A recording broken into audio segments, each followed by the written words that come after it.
Hello my dear students, welcome back in our Maths Academy. Today we will learn a very new and so easy topic in this chapter, that is conditional statement and converse.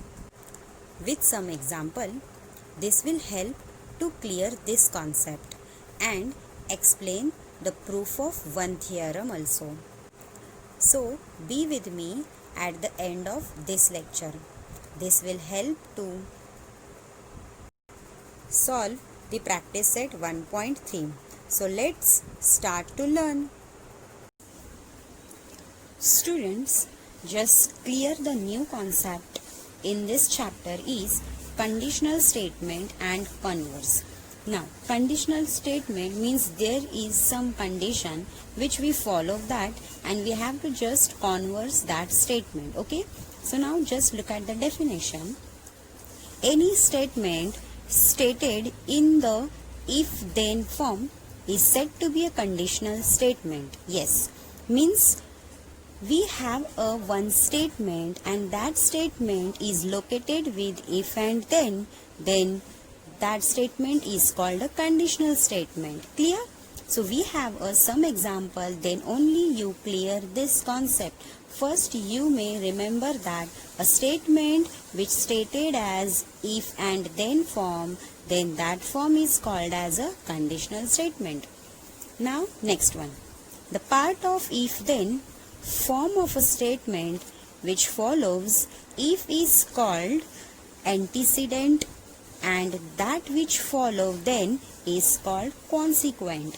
Yes, means a statement which follow if then. Yes, if and then in between of them, after if we have a antecedent statement. Yes, after if and after then we have a statement, that statement is called a consequent. Okay students, now we have a if then statement. After if then statement is called antecedent and after then statement is called consequent. Okay, now first look at the example, then only you clear this concept. Okay, first we have a one statement. Okay, simple statement. Look at the example. The diagonals of a rhombus are perpendicular bisector of each other. Right? Rhombus. So suppose we have a like that. So we have a rhombus. You know that how to draw a rhombus. I'll just draw with rough work. You may understood that. Okay, we have this rhombus and they are perpendicular bisector of each other with their diagonals. So diagonal is what? This to this. Clear? They are perpendicular, so means this is a 90 degree. Clear? They are bisect of each other.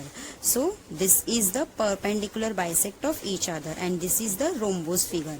Clear students? Now we have to convert this simple statement in conditional form. And what the conditional statement is said?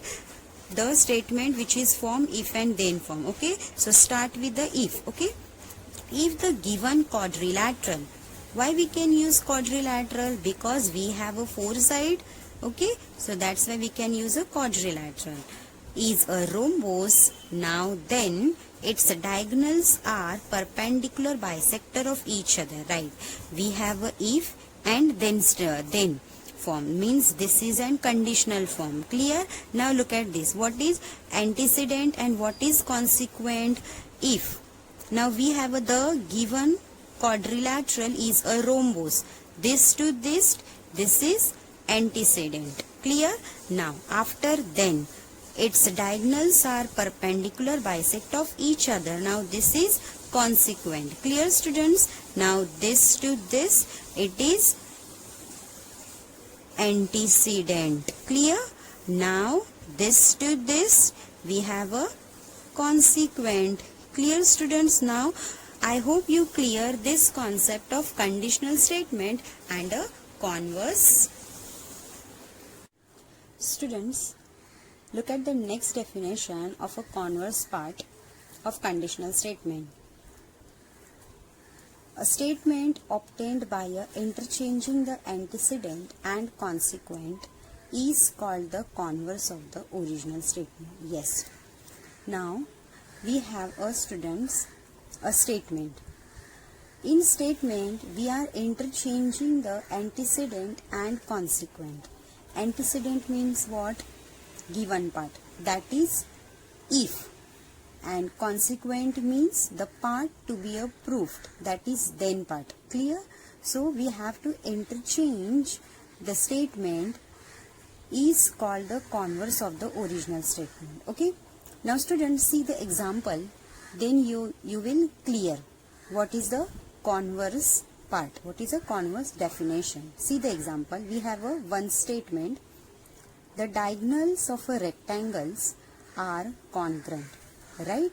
So first we are just convert this example in conditional form. Okay, now after converting a conditional form, we get a converse part.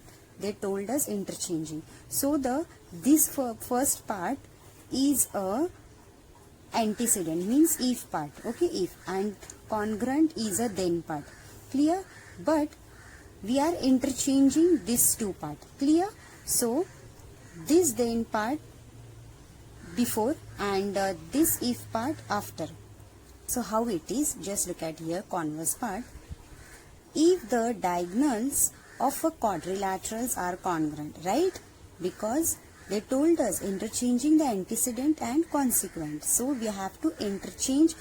The second part comes in a first one and the first part goes to the second one. Okay, so if the diagonals of a quadrilateral are congruent, then that quadrilateral is a rectangle. Clear, students? Means we have to interchange the antecedent and consequent. So we are done this and we get the converse of this statement. Clear? Now students, look at the note. This note is very important. Okay, it is also come in a multiple choice or true or false also. So this note is very, very important. Clear? So look at here. If the conditional statement is true, right? So this is conditional statement is true. Its converse is not necessarily true. Means if it is true, it is not necessarily true. Okay? Means we get this one and this one same meaning, but we have some example. If the statement is true, the converse is not true. Then how it is? Now we have another example which satisfied this note. Now what is that? Look at this example. If the number of prime number, then it is a even or odd. If a number is a prime number, okay, we have a prime number, means it is divided by itself. Okay, so what is that? Start with 2, after 3, 5, then 7, okay, 9, it is not a prime number, so after that 11 and so on. This is what a prime number. Then it is even or odd, then it is even or odd, right? This is even or odd, this is all are odd. Clear? Means this statement is true. Now we have to convert into a converse part.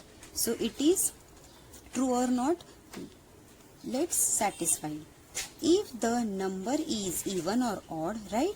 So then part take before. If a number is even or odd, then it is prime number, right?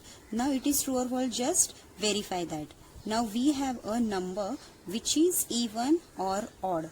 Okay, means even or odd. Suppose I'll take 2, 4, 6, 8. This is what? Even or odd. 3, 5, 7 and 9. Okay, these are odd number. Then it is prime number. Now look at that, students. Observe all numbers, right? You have to observe all numbers and you will get a final answer which is prime. Just look at here. 2 is a prime number, yes. 4 is prime number, no. 6 is also no. 8 is also no. So even is not satisfied. Now look at the odd number. 3 is a prime number, yes. 5 is also prime number. 7 is also prime number. But 9 is not a prime number. Therefore, conditional statement, if the conditional statement is true, then it is not necessary the converse is true.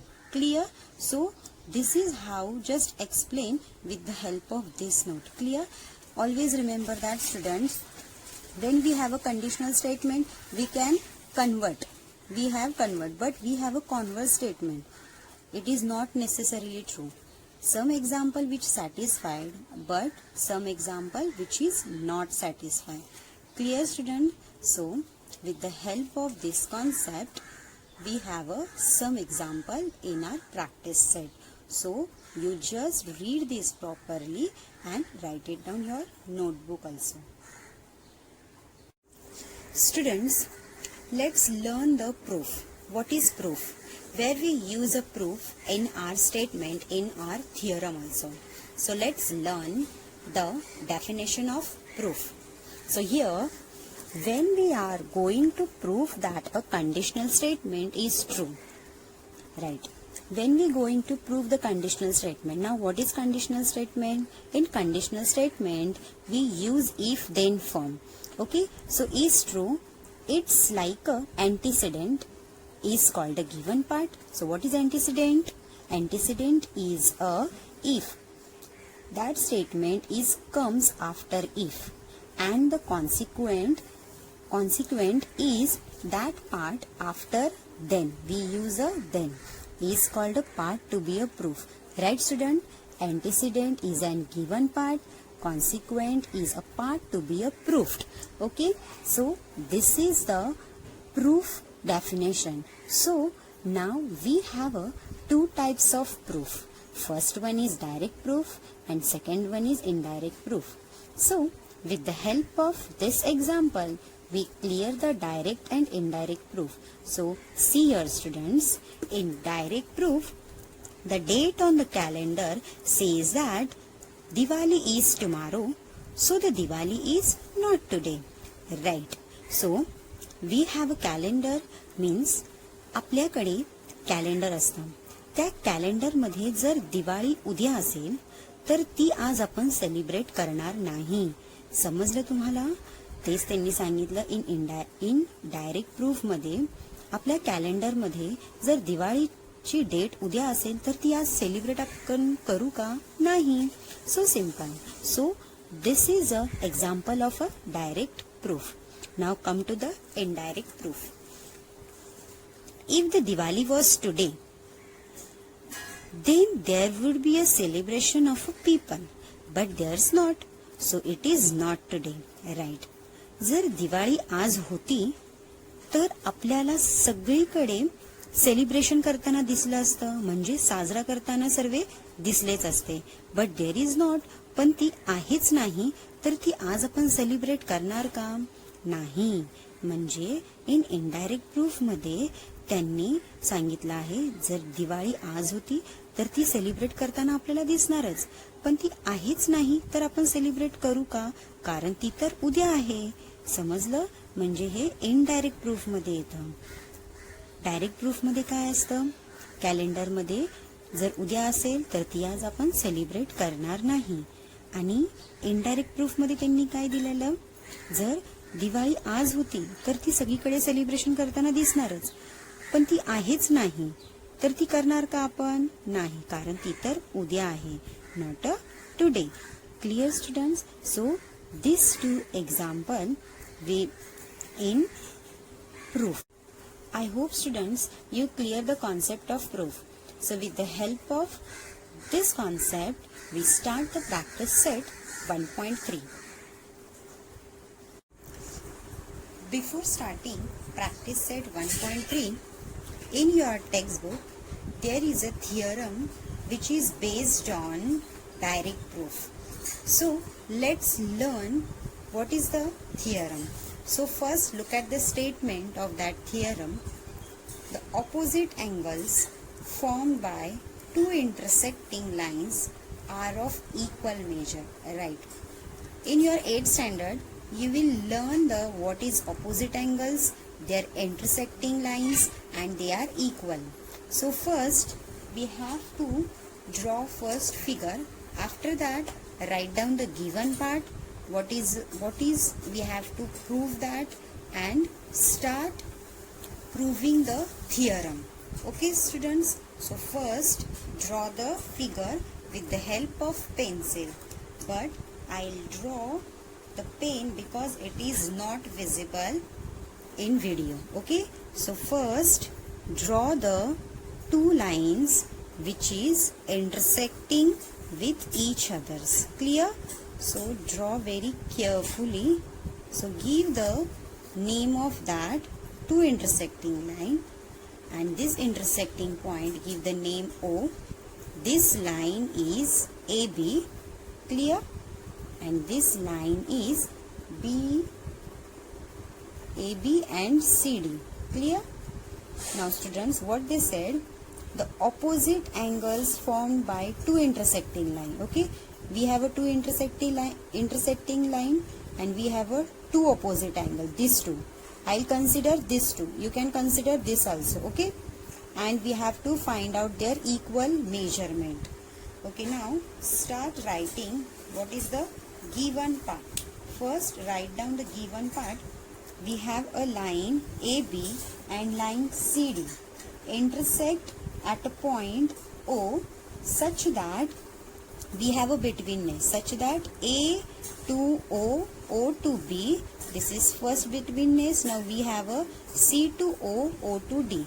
Clear students? So write down the given part. Line this AB and line CD, okay, intersect at point O. Clear? Such that, so write down their betweenness, this first line and this is second line. Okay, so A to O, O to B, this is first. Now the second one is C to O, O to D. So this is an betweenness. So this is a given part. Now to prove that, what they said, two intersecting lines are to be equal. Okay, so we have to prove that they are equal. Which one? There are opposite angles formed by two intersecting lines are to be a equal measure. So we have to write down their opposite angles. So I'll consider this opposite to this. Okay, so we have to prove that this angle is equal with this angle is equal with this angle. Okay, so first give the number 1. So write down here angle AOD, angle AOD equals to angle BOC. Clear students? BOC. This is first we have to prove that which is opposite angle. Okay, now look at the next one. Angle AOC, write down number 2.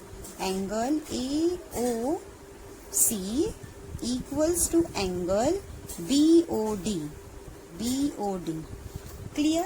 First write down the given part, means this one. Two intersecting lines intersect at a point O such that their betweenness. This is a given part. What we prove? There are opposite angles are equal measurement. Mean this angle is equals to this angle is equals to this. So written. Now start to prove. So proof. First students, write down the linear pair of their angles. Okay, linear pair is a degree of 180 degree. So we have this straight line and this is a linear pair, means this addition of this angle and this, then we will get a linear pair. So first draw the linear pair, after that write down the measurement. So look at here, students, we have this one, okay, to this. Okay, so write down their names. So what is their names? A to B, write down here A to B. Clear? And we have their intersecting point, this is O and this is C. So this is an linear pair. So addition of this we will get a 180 degree. Clear? So write down their addition. So first here angle AOC, okay, angle AOC plus angle BOC equals to 180 degree. So write down their reason is angle in a linear pair. Angles in a linear pair. Okay. So this is a linear pair. This is first condition we will get. So after that, look at here. Okay. This one line and this is an intersecting line. So this is another. So again we have to draw that figure. Then you will understood. Okay. So first draw here line. And there. This one is a linear pair. So give the name of that. So what is that? This is C and D. This is O and this is B.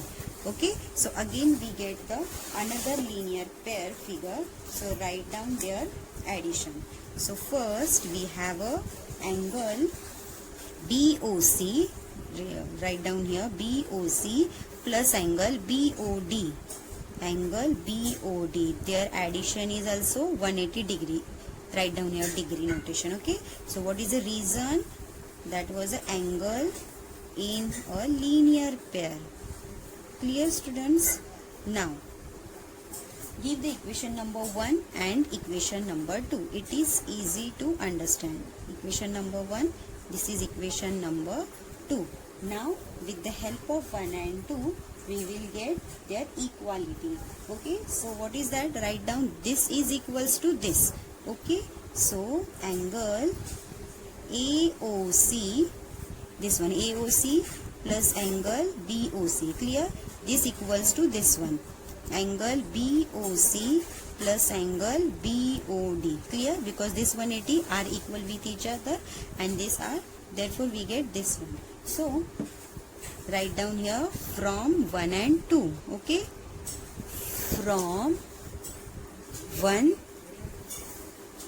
and 2. Okay, write down their reason. After that we'll eliminate this BOC and this BOC. Okay, eliminating BOC, then we will get angle AOC equals to angle BOD. For eliminating, write down here eliminating angle BOC.